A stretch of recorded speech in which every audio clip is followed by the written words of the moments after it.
안녕하세요. 김신철 변호사입니다. 오늘은 개인회생 신청 시에 불리한 조건이 무엇이 있는지 알아보도록 하겠습니다.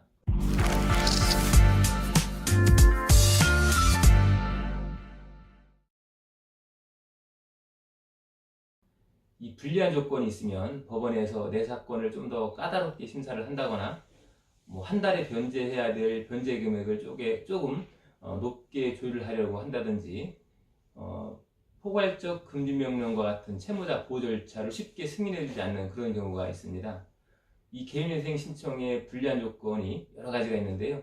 가장 보편적인 사유를 보면 최근에 대출받은 비중이 높은 경우가 제일 많습니다.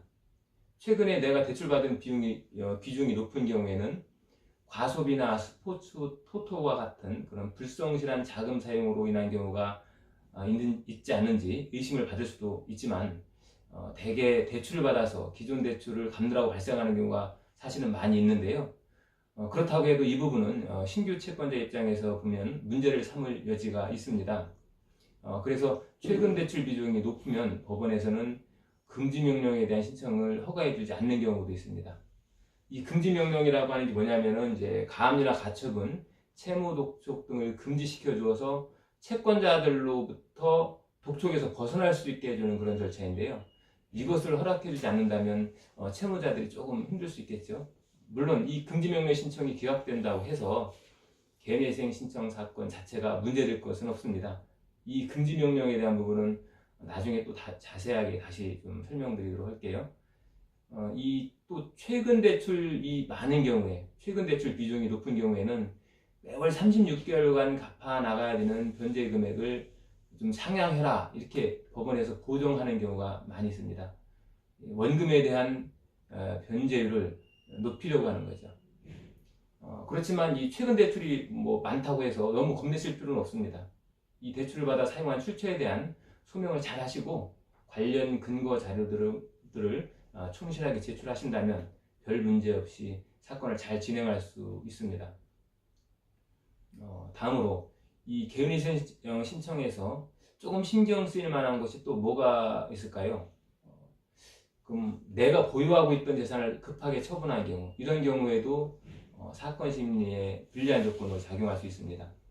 특히 이 재산을 처분해서 금융기관 채무를 상환하는 것처럼 이렇게 명백하게 입증 가능한 거 말고 주변 지인이나 친척들에게 빌렸던 차용금을 변제하는 경우, 이런 경우에는 이제 조금 문제가 될 수 있습니다. 그래서 일부 법원의 경우에는 개인에게 변제한 금원을 잘 인정하지 않고 본인의 청산 가치에 반영하도록 보정명령을 내리는 경우가 있습니다. 그러니까 이 재산 처분 내역은 근거 자료와 자금 흐름을 매끄럽게 소명하는 게 굉장히 중요하겠죠. 또 불리한 조건이 뭐가 있냐면은 폐업을 한 지 얼마 안 된 시점에서 개인회생을 신청한다든지 또 본인이 직장을 떠나자마자 바로 개인회생을 신청하는 경우, 이런 경우에도 불리한 조건이 될 수 있으니까 이 점도 조금 유의하셔야 될 것 같습니다.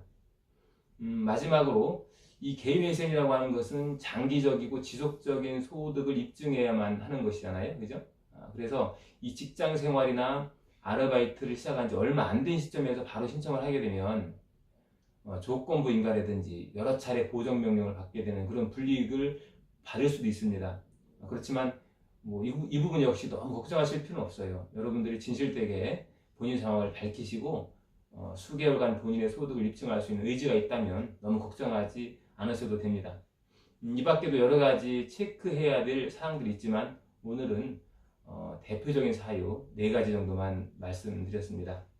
개인회생 사건은 본인의 상황에 맞게 가장 유리한 조건을 찾아서 진행하는 것이 정말 중요한데요. 그러기 위해서는 상담 과정에서 보다 신중하고 정밀한 상담이 필요하겠죠. 자, 오늘은 개인회생을 신청하는 데 있어서 조금 더 신경 써야 될 부분이 무엇이 있는지 살펴보았습니다. 다음에도 여러분들께 유익한 내용을 가지고 다시 찾아뵙도록 하겠습니다. 오늘 여기까지 마치겠습니다. 감사합니다.